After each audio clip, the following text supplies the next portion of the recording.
नमस्कार, मानस मिश्रा और news India आप सभी का बहुत बहुत स्वागत करता हूं। SC/ST एक्ट जिससे पूरी तरह से जो आया था ऐसा कानून जो पिछड़ों दलितों की समाज में उत्थान के लिए एक कानून ऐसा लाया गया, लेकिन उसका प्रयोग से जागदे दुरुपयोग की घटनाएं देश भर में अलग अलग जगहों पर देखने को मिलती है। अगर हम आज बात करें तो इससे कई लाखों लोग पीड़ित हैं, जिनके जीवन बर्बाद हो चुके हैं। ऐसी ही घटना एक फतेहपुर से आ रही है, जहां फतेहपुर की एक घटना जिसमें SC/ST एक्ट की बात की जा रही है, जिसमें सुसाइड नोट मिला, 3 लोगों की मौत हुई, जिसमें वो सुसाइड नोट पे 5 लोगों पर आरोप लगाया कि SC/ST एक्ट पर धमकाने का पूरा केस था, मतलब पूरी तरह से पूरा मामला था। और अब 3 लोगों ने सुसाइड किया। इस पूरे मामले में SC/ST एक्ट का क्या जघन्य और घिनौना रूप है, आज आपको आगे दिखाएंगे। क्या है पूरा केस और वकील अश्वनी उपाध्याय सुप्रीम कोर्ट के, उन्होंने क्या बताया इस केस को लेकर के, आपको दिखाएंगे। अनुरोध करेंगे, आपको क्या लगता है, आप गांव से हैं, कहीं से भी हैं, SC में ST में आते हैं या जनरल कैटेगरी में आते हैं, आपको क्या लगता है जो ग्राउंड पर है, आपके गांव की बात बताइए। कोई केस हो कि क्या आपको लगता है कि इसका उपयोग या दुरुपयोग हो रहा है SC/ST एक्ट का, जरूर बताएं, क्योंकि समाज में भी लोगों का भी सर्वे लिया जाना आवश्यक है। कमेंट बॉक्स में लिखिए कि क्या इसका उपयोग हो रहा है, दुरुपयोग इससे ज्यादा हो रहा है। बढ़ते हैं खबर की तरफ, आपको बताते हैं पूरी की पूरी घटनाक्रम। इससे पहले हम फतेहपुर की उस घटना के बारे में पूरी डिटेल दें, पूरी उसके बारे में बताएं।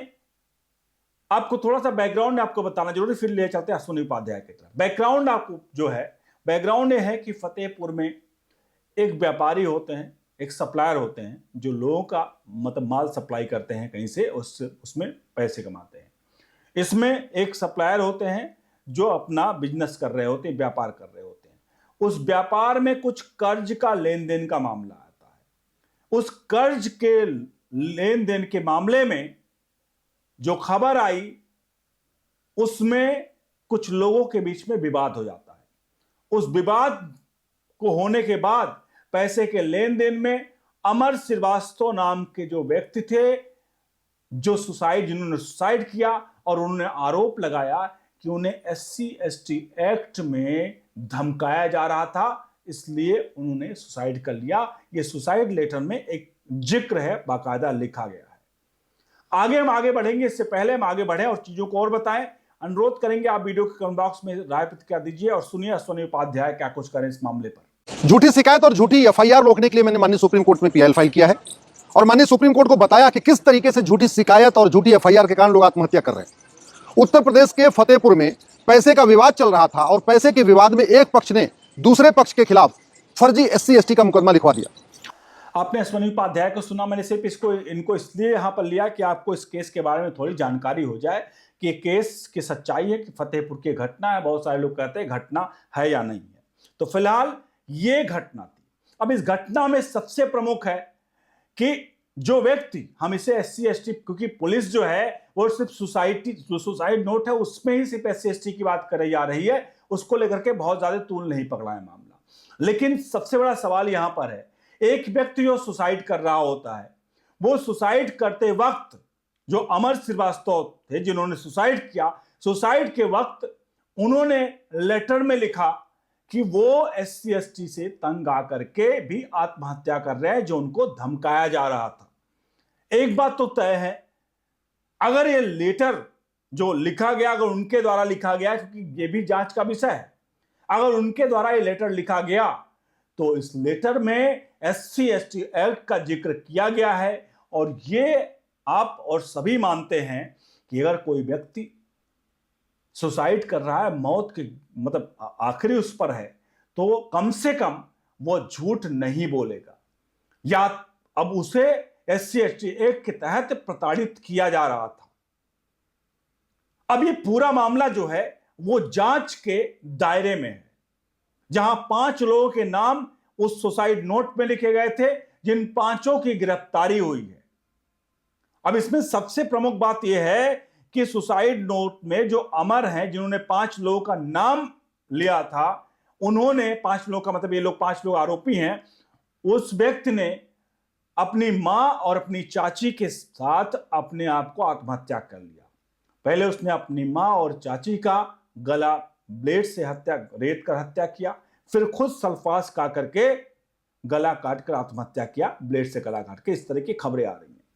अब इस खबरों में यह आत्महत्या है या नहीं है, यह भी एक सवालिया निशान है, क्योंकि ये मगर मामला देखें कि ब्लेड से हत्या करने का, आत्महत्या करने का, तो और जिस व्यक्ति ने सल्फास खाया उसकी बात कही जा रही कि वो भी अपना गला काट कर खुद भी ब्लेड लगाकर आत्महत्या कर रहा है, तो एक बड़ा सवालिया यहां पर निशान खड़ा होता है। बहरहाल एक जनरल कैटेगरी बात में जा रहे हैं कि एक SC/ST एक्ट के कारण एक परिवार जिसने आत्महत्या की, चूंकि उसने अपने सुसाइड नोट में, जैसा कि लिखा गया, जैसा कि मीडिया रिपोर्ट्स आ रही है, एबीपी न्यूज की रिपोर्ट के हवाले से मैंने एक खबर आपको बताई जहां 5 ब्लेड से गला काट के हत्या करने की बात उसमें कही गई है।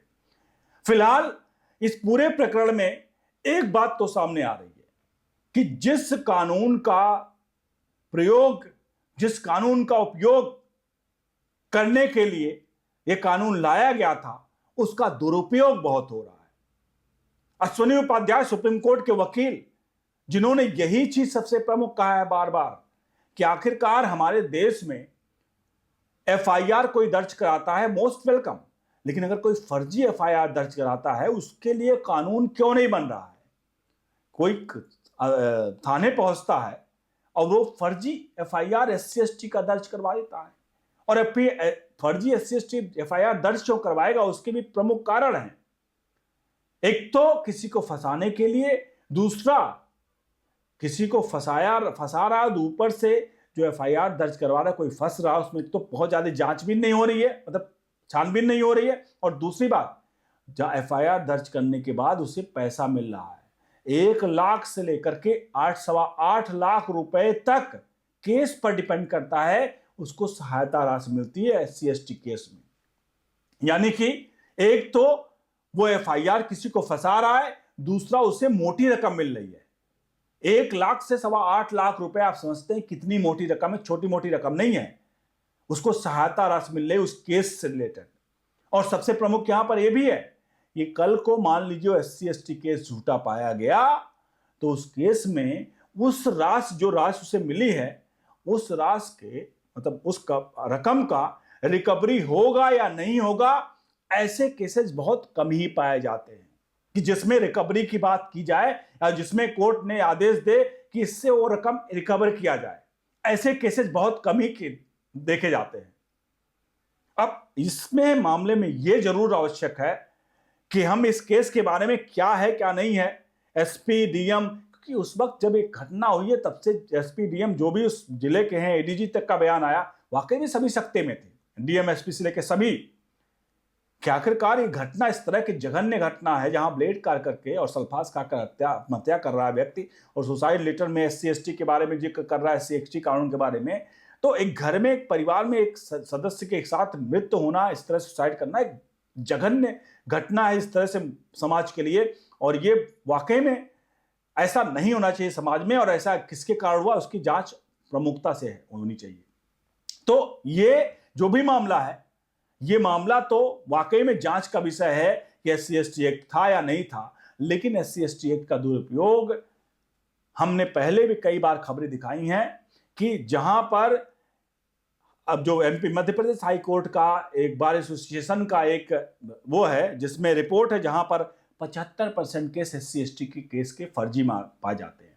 तो आखिरकार फर्जी केस होते ही क्यों हैं, उसके लिए हमारे पास कानून क्यों नहीं है? अश्विनी उपाध्याय ने बहुत अच्छे तरीके से बताया कि इसमें कानून होना चाहिए कि फर्जी SC/ST केसों में अगर कोई फर्जी मतलब SC/ST केस लगाता है या फर्जी FIR दर्ज करता है, तो जितने साल की सजा के लिए वो किसी को फंसाता है, उतने ही साल की सजा उसको अगर झूठ पाया जाए तो होना चाहिए।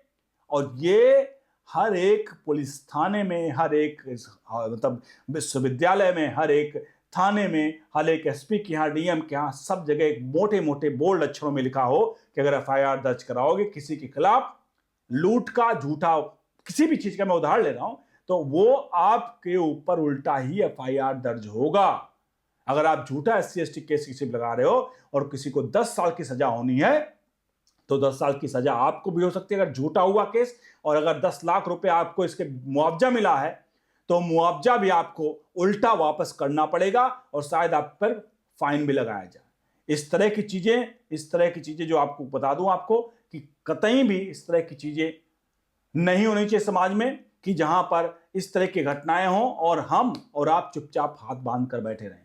तो SC/ST एक्ट आपको लगता है कि इस तरह के केसेस जो हैं हमारे समाज के लिए घातक हैं, SC/ST एक्ट का दुरुपयोग जो लोग कर रहे हैं उन पर कार्रवाई होनी चाहिए। फिलहाल ये जो केस है इस पर अभी भी जांच कार्रवाई जारी है, इस पर कोई अंतिम आदेश नहीं है और फिलहाल एक केस SC/ST का है या नहीं है ये भी मामला जांच के उसमें है। लेकिन फिर भी अगर सुसाइड नोट सही है, सुसाइड नोट में SC/ST लिखा हुआ है तो जाहिर सी बात है एक बार इस पर भी सोचना जरूरी है। आपसे अनुरोध करेंगे वीडियो को लाइक शेयर जरूर करें। बने रहें न्यूज़ इंडिया के साथ। बहुत बहुत धन्यवाद।